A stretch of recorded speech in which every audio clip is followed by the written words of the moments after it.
ہندوستان میں جھگڑا ہو گیا بڑی پراپرٹی پہ، جائیداد بہت کروڑوں کی تھی، زمینیں تھیں سمجھے، اور پراپرٹی مسلمان مسجد اور مدرسہ بھی بنانا چاہ رہے تھے۔ ہندوؤں کی بڑی پراپرٹی تھی، جائیداد تھی ہندوستان میں۔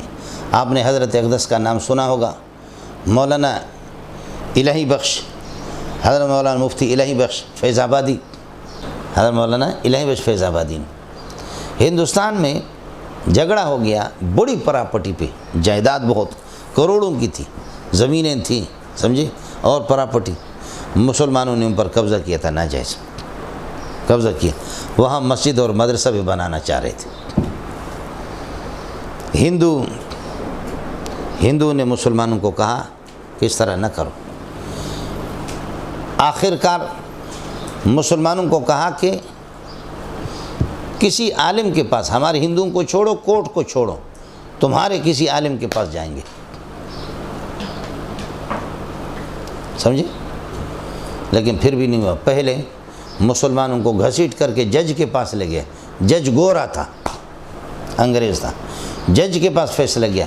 جج نے کہا یہ مسلمانوں کی مسجد کا مسئلہ مدرسے کا، میں اس کو بلڈوزر لگانا نہیں چاہ رہا، لہذا کہو مسلمانوں میں لکھ کر کے تمہیں دیتا ہوں، تمہارا کوئی عالم فیصلہ کرے تو بولو کون سا عالم۔ مسلمان تو خاموش ہو گئے۔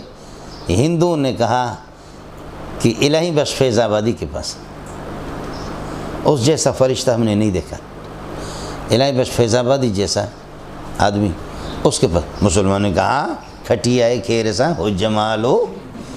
ان کو پتہ تھا کہ جی پکی بات ہے کہ اتنے بڑے بزرگ، اتنے بڑے شیخ الحدیث اور اتنے بڑے عارف باللہ، یقیناً ہندو کیا ہوتا ہے بے ایمان بدماش، اس کے حق میں کون سا فیصلہ دے گا؟ مولوی صاحب ہمارے حق میں فیصلہ دے گا۔ فیصلہ گیا، تحقیقات شروع ہوئی، بیان بازی شروع ہو گئے فریقین کے، اور مسلمانوں نے خوب جھوٹ ملا کر کے بڑی تیزی سے اپنا مدعا بیان کر دیا۔ اس کے بعد ہندوؤں نے بھی بیان کر دیا۔ حضرت اقدس مولانا الہی بخش فیض آبادی نے فرمایا، فیصلہ کر فرمایا ناراض نہ ہونا، بھیک مانگیں گے کچھ کریں گے، اللہ اسلام کو آباد کرے گا۔ اس قسم کی غصب کی جگہ، غصب کی پراپرٹی میں مسجد بنانے کی ضرورت نہیں ہے۔ فیصلہ دے دیا کہ یہ ہندوؤں کا حق ہے۔ حضرت نے فیصلہ دیا کہ یہ ہندوؤں کا حق ہے، اور لکھ لیا فیصلہ، لے جاؤ جج کو دے دو۔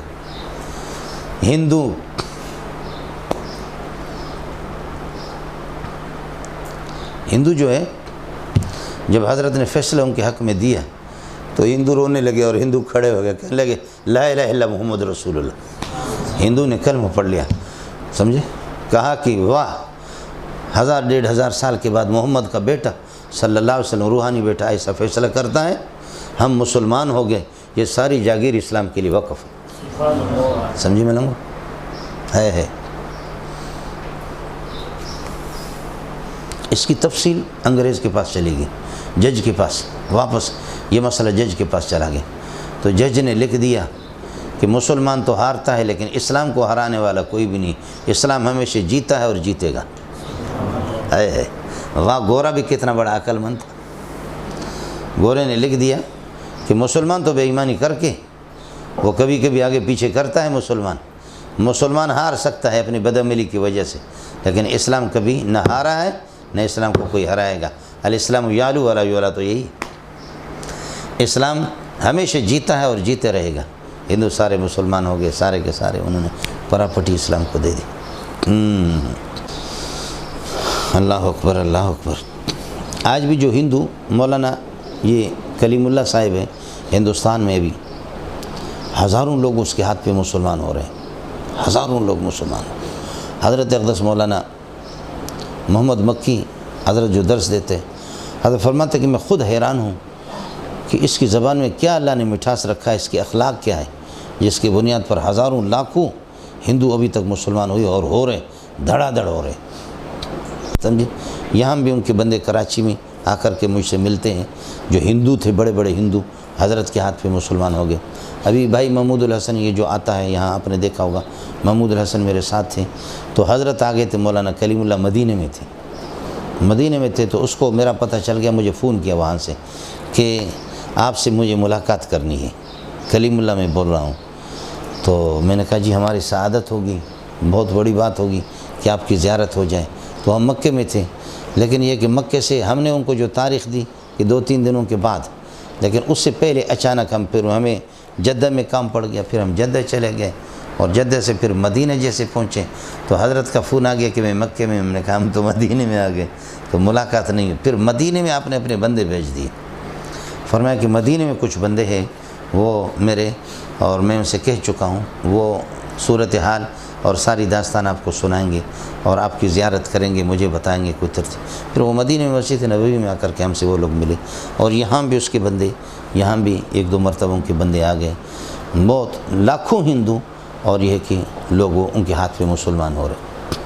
آدمی پر جب عذاب آئے گا تو آدمی یہ چاہے گا کاش کی کائنات کی ساری دولتیں مجھے مل جائے، میں بدلے میں دے دوں، اپنے جان چھوڑا دوں، جیسے پولیس کو رشوت دے کر کے یہاں جان چھوڑاتے ہیں، سمجھے؟ کرونا ہے، تھوڑا سا کھانسی کرو تو آپ کو کہیں گے کرونا آپ کو لگ گیا، 100 روپے دے دو، کرونا فوراً ختم ہو جائے گا۔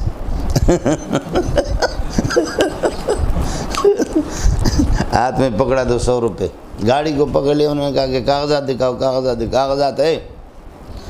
وہ تبلیغ والا، اس کی اتنی بڑی داڑھی تھی، ہم لوگ گاڑی میں سوار تھے، ٹیکسی کالی ٹیکسی تھی، اس نے کہا ہاں ہے کاغذات، کہا دکھاؤ کاغذات۔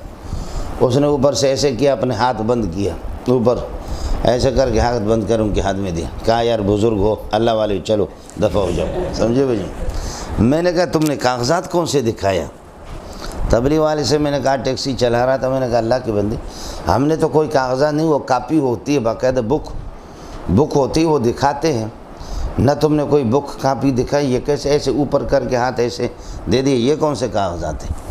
تو اس نے کہا کہ حضرت جس نے ملک کی بنیاد رکھی ہے، اتنی بڑی قربانیاں دی ہے، حضرت اقدس مولانا قائد اعظم علیہ ما علیہ، تو حضرت مرحوم ہی کی تصویر میں نے ان کو دکھائی، مانا 50 روپے کا نوٹ تھا، وہ میں نے دے دیا۔ حضرت کی اتنے برکات ہے کہ حضرت کو دیکھ کر کے کیوں راستہ انہوں نے، کاغذات ٹھیک ہو گئے بالکل سارے کے سارے۔ وہ پکڑتے جی پولیس والے، ہم لوگوں کو پکڑ کر کہتے ہیں مولوی صاحب اللہ کے بندے، خدا کی قسم ہم بھی فضل الرحمان کے، سمجھے؟ تم لوگ فضل الرحمان کے ہو، ہم بھی فضل الرحمان، لیکن آخر ہم بھی مسلمان ہیں یار، ڈیوٹی کرنی، کچھ چاہے تو پلا دو بس۔ میں نے کہا کہ بھائی 100 روپے دے دو، 100 روپے، کیسے تھینک یو، جاؤ جی، السلام علیکم۔ مولانا فضل الرحمان ٹھیک ہو گیا بالکل۔ السلام علیکم جی دوستو، آپ نے دیکھا اور سنا شیخ مولانا منظور مینگل صاحب کو، کہ شیخ مولانا منظور مینگل صاحب کیا بیان فرما رہے تھے۔